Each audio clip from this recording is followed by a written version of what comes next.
जिस प्रकार से लोग मूंज में से सींक और इमली में से बीज निकालकर उन्हें उपयोगी बना लेते हैं, उसी प्रकार विवेकी लोग इस जड़ शरीर में से आत्मा को निकालकर निर्मल स्वच्छ अपने स्वरूप स्थित धाम में ठहर जाते हैं।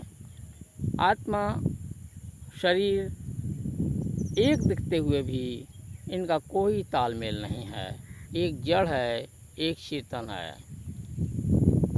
बिल्कुल जैसे मूंज में सींक रखी हुई होती है और इमली में बीज रखा हुआ होता है, जब उसे निकालते हैं तो ऐसा लगता है ये बिल्कुल अलग ही रखा था। मूंज को ज़रा सा पत्ता हटाते ही ऐसे सींक निकल आती है जैसे ही इसमें किसी ने रख दी हो, और हम जो है उसे निकाल लेते हैं, झाड़ू बना लेते हैं, काम में ला लेते हैं।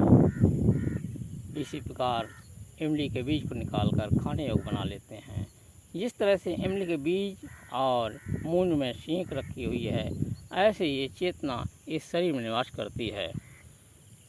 लेकिन कहा है जड़ चेतनी ग्रंथ पड़ गई, यद्यप मृखा छूटत कठिनाई। ये ग्रंथि झूठी होते हुए भी सच्ची दिखाई देती है और इसे छुड़ाने में बड़ी परेशानी होती है, क्योंकि विधि नहीं मालूम है। संत गुरुजनों के पास जाकर विधि मालूम करके जड़ चेतन की गांठ को खोलना चाहिए। जड़ चेतन की गांठ खोलकर चेतन में स्थित होना चाहिए और जड़ को समझें। ये क्या है? ये शरीर है, ये लैट्रिन पेशाब का थैला है। खून, हाड़, मांस, रक्त, त्वचा, बाल, अनेक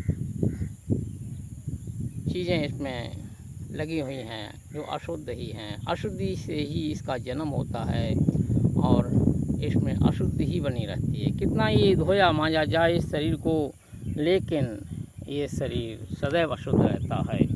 इसमें पेशाब और लैट्रिन बनती ही रहती है। थूक, खकार, कफ, कीचड़, अनेक चीज़ें इसमें निर्मित होती रहती हैं। तो सावधानीपूर्वक इस जड़ चेतन की ग्रंथि को खोलें, अपने आत्म स्वरूप में स्थित हों, अपने जीवन को सफल बनाएं। धन्य हैं वे लोग जो जीवन को सफल बनाते हैं। साहिब बंदगी।